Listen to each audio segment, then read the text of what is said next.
নমস্কার বন্ধুরা, অতসী সহজ রান্না করে আরও একটা নতুন রেসিপিতে সবাইকে স্বাগত।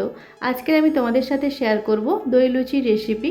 আমরা বাড়িতে যেভাবে সাধারণভাবে লুচি বানাই তার থেকে এই দই লুচির টেস্ট অনেকটাই আলাদা, আর এটা বানানো ভীষণই সহজ।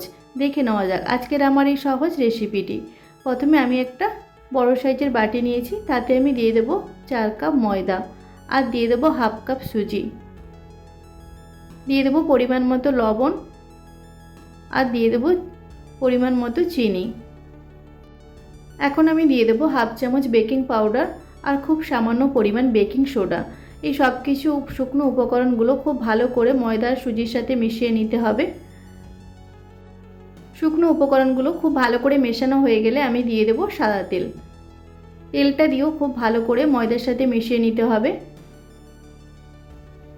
তেলটা খুব ভালো করে ময়দার সাথে ময়াম দিয়ে নিতে হবে। দেখো এরকম মুঠো করলে যখন একটা মুঠি হয়ে যাবে তখন ভাববে ময়ামটা খুব ভালোভাবে দেওয়া হয়ে গেছে। এখন আমি 1 চামচ জোয়ান আমি একটু হাতে ঘষে দিয়ে দেব।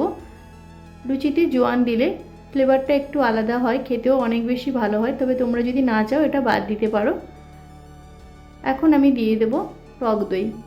আমি এখানে 200 গ্রাম টক দই আমি দিয়ে দেব। টক দইটা দিয়ে খুব ভালো করে মিশিয়ে নিতে হবে ময়দার সাথে। টক দইটা দিয়ে খুব ভালো করে ময়দার সাথে মেশাতে হবে। যদি জলের প্রয়োজন হয় তখন জলটা দিতে হবে। দেখো আমি খুব সামান্য পরিমাণ জল দিয়ে তারপর ময়দাটা মেখে নেব। খুব বেশি জল দেওয়ার দরকার নেই, যেহেতু টক দই দেওয়া আছে, তাই খুব সামান্য পরিমাণ জল দিয়ে একটা সফট ডো রেডি করে নিতে হবে। প্রথমে দইটা দিয়ে খুব ভালো করে ময়দার সাথে মিশিয়ে নিতে হবে।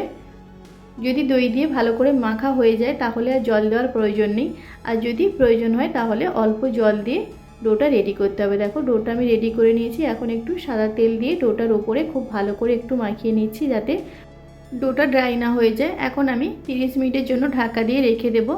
দেখো 30 মিনিট পর আমি তোমাদের দেখাচ্ছি ডোটা অনেকটাই ফুলে গেছে। এখন ডোটা আমি আরও একটু ভালো করে মেখে নেব। ভালো করে মাখা হয়ে গেলে এখান থেকে আমি অল্প অল্প লেচি কেটে নেব। খুব বেশি বড় করার দরকার নেই, যেমন লুচি বানাই ঠিক সেইভাবেই লেচিগুলো কেটে নিতে হবে। দেখো সমস্ত লেচিগুলো আমি কেটে রেডি করে নিয়েছি। এখন আমি এগুলো বেলে নেব। খুব সামান্য পরিমাণ একটু আমি তেল লাগিয়ে নিলাম। এখন আমি একটা একটা লেচি নিয়ে লুচির মতো বেলে নেব। খুব বেশি পাতলা বা খুব বেশি মোটা করার দরকার নেই। দেখো ঠিক এইভাবে লুচিগুলোকে বেলে নিতে হবে। সমস্ত লুচিগুলো আমি এইভাবে বেলে নেব আগে, তারপর আমি ভেজে নেব। এই দই লুচিটা তোমরা অবশ্যই বাড়িতে একবার বানিয়ে দেখবে, ভীষণ ভালো খেতে হয়। নর্মাল যেভাবে আমরা লুচি বানাই তার থেকে এর টেস্ট অনেকটাই আলাদা হয়।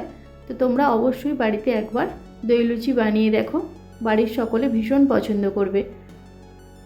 দেখো সমস্ত লুচিগুলো আমি বেলে নিয়েছি। এখন গ্যাসে আমি একটা কড়াই বসিয়ে দিয়েছি আর দিয়েছি সাদা তেল। তেলটা খুব ভালো করে গরম হয়ে গেলে তারপর একটা একটা লুচিগুলো দিয়ে ভেজে নিতে হবে। গ্যাসের ফ্লেমটা লো টু মিডিয়াম ফ্লেমে রেখে লুচিগুলোকে ভেজে নিতে হবে। এক সাইড হয়ে গেলে অপর সাইডটা উল্টে হালকা লাল লাল করে লুচিগুলোকে ভেজে নিতে হবে। দেখো একটা লুচি আমার ভাজা হয়ে গেছে। এইভাবে সমস্ত লুচিগুলোকে আমি ভেজে নেব। আর এই দই লুচিটা ভীষণই সফট হয়, খেতে ভীষণ ভালো হয়। তোমরা যে কোনো তরকারির সাথে সার্ভ করতে পারো। দেখো সমস্ত লুচিগুলো আমি এইভাবে ভেজে রেডি করে নিয়েছি। এখন আমি একটা প্লেটে সার্ভ করে নিয়েছি।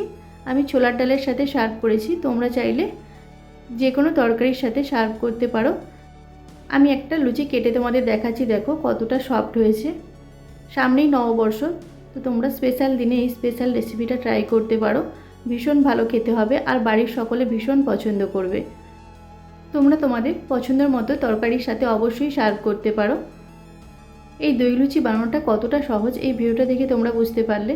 অবশ্যই তোমরা বাড়িতে একবার দই লুচি এইভাবে বানিয়ে দেখো, ভীষণ ভালো খেতে হবে।